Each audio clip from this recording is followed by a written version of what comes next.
પર અસર કરી શકે છે? ચાલો જોઈએ આ વાર્તા આપણને શું જવાબ આપે છે. તો વાર્તાની શરૂઆત થાય છે એક શાંત ગામડાના રસ્તા પરથી. એક છોકરો મસ્તીથી પોતાની સાયકલ ચલાવી રહ્યો છે. બધું એકદમ સામાન્ય લાગે છે. પણ પછી અચાનક એક જ સેકન્ડમાં બધું જ બદલાઈ જાય છે. એની સાયકલનું પૈડું લપસે છે અને એ સીધો જ પાણીથી ભરેલા એક ઊંડા ખાડામાં જઈ પડે છે. ધબાક એવો અવાજ નજીકના ખેતરમાં કામ કરી રહેલા એક ખેડૂતના કાને પડે છે. એ પાછું વળીને જોએ છે અને જરા પણ વિચાર્યા વગર હાથમાં જે હતું એ ફેંકીને સીધી દોટ મૂકે છે. એના મનમાં બસ એક જ વિચાર હતો, કોઈકનો જીવ બચાવવાનો છે. અને એવું નહોતું કે ખાલી પાણીમાંથી બહાર કાઢ્યો ને કામ પત્યું. ના, એ ખેડૂત એ છોકરાને પોતાના ઘરે લઈ ગયો, એને સાફ કર્યો, ગરમ કપડાં આપ્યા અને જ્યાં સુધી એ છોકરો એકદમ સ્વસ્થ અને શાંત ન થયો ત્યાં સુધી એની સાથે રહ્યો. આ કોઈ ફરજ નહોતી, આ તો શુદ્ધ માનવતા હતી. હવે જુઓ બીજા દિવસે શું થાય છે.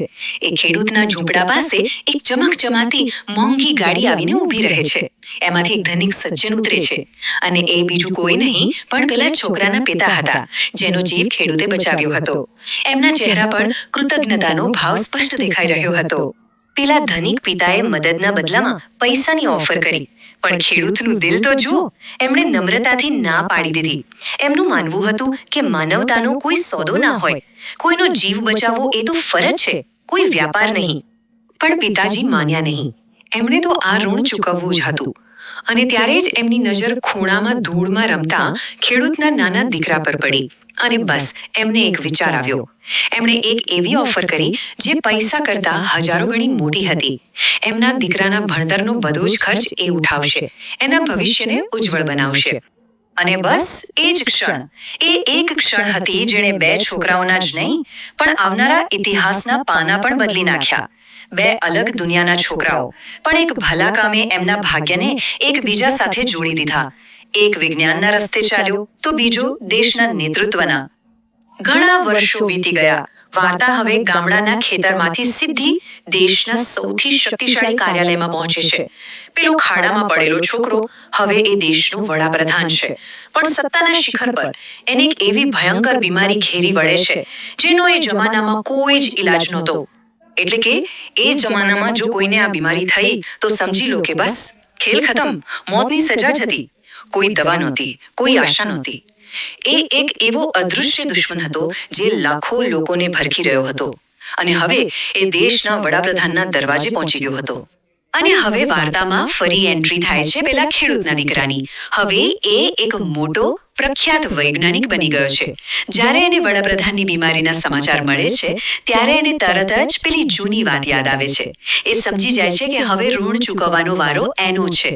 એ પોતાની લેબને જ પોતાનું ઘર બનાવી દે છે. દિવસ રાત એક કરીને એક ચમત્કારની શોધમાં લાગી જાય છે. ખબર છે, ઇતિહાસની મોટી મોટી શોધો ક્યારેક કોઈ પ્લાનિંગથી નથી થતી, પણ બસ એક નાનકડી ભૂલથી થઈ જાય છે. અને અહીંયા પણ કંઈક એવું જ થયું. આ કિસ્સામાં એ ભૂલ હતી એક ભૂલાઈ ગયેલું ટિફિન. થયું એવું કે વૈજ્ઞાનિક એટલા બધા કામમાં હતા કે પોતાનું ખાવાનું ટિફિન ત્યાં જ ભૂલી ગયા. થોડા દિવસ પછી જોયું તો એના પર ફૂગ વળી ગઈ હતી. હવે કોઈ સામાન્ય માણસ હોત તો એને ફેંકી દેત, પણ એ તો વૈજ્ઞાનિક હતા. એમણે એમાં એક તક જોઈ. જ્યારે એમણે એ ફૂગને માઇક્રોસ્કોપ નીચે જોઈ તો એમની આંખો પહોળી થઈ ગઈ. આ ફૂગ જીવલેણ બેક્ટેરિયાને મારી રહી હતી. અને આ જ હતું પેનિસિલિન, દુનિયાનું પહેલું સાચું એન્ટીબાયોટિક. આ કોઈ સામાન્ય દવા નહોતી સાહેબ, આ તો માનવજાત માટે એક વરદાન હતું. એક એવી ક્રાંતિ જેણે કરોડો લોકોના જીવ બચાવ્યા. તો વાર્તા હવે એવા વળાંક પર છે જ્યાં બધી કડીઓ જોડાવાની છે. હવે સમય આવી ગયો છે એ જાણવાનો કે આ બે છોકરાઓ જેમનું ભાગ્ય એકબીજા સાથે જોડાયેલું હતું એ આખરે હતા કોણ? તો પેલો ખેડૂતનો દીકરો જેણે દુનિયાને આ ચમત્કારિક દવા આપી એ મહાન વૈજ્ઞાનિક હતા, સર એલેક્ઝાન્ડર ફ્લેમિંગ. એ નામ જેણે મેડિકલ સાયન્સનો ચહેરો હંમેશ માટે બદલી નાખ્યો. અને આ જબરદસ્ત શોધ માટે એમને દુનિયાનું સૌથી મોટું સન્માન નોબેલ પુરસ્કાર પણ મળ્યો.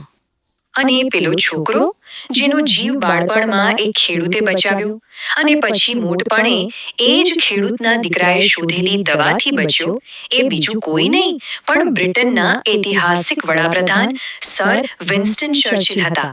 વિચાર કરો, એક ભલું કામ, બે જિંદગીઓ અને બદલાઈ ગયેલો આખો ઇતિહાસ. જરા આખી ઘટનાને એક લાઈનમાં જોઈએ, વિચાર તો કરો. 1890ના દાયકામાં એક ખેડૂત એક છોકરાને બચાવે છે. એના પિતા બદલામાં ખેડૂતના દીકરાને ભણાવે છે. દાયકાઓ પછી એ ભણેલો છોકરો એક દવા શોધે છે જે પેલા છોકરાનો જીવ ફરીથી બચાવે છે. આ કોઈ વાર્તા નથી, આ તો ભાગ્યનું ચક્ર છે જે એક ભલા કામથી શરૂ થયું હતું.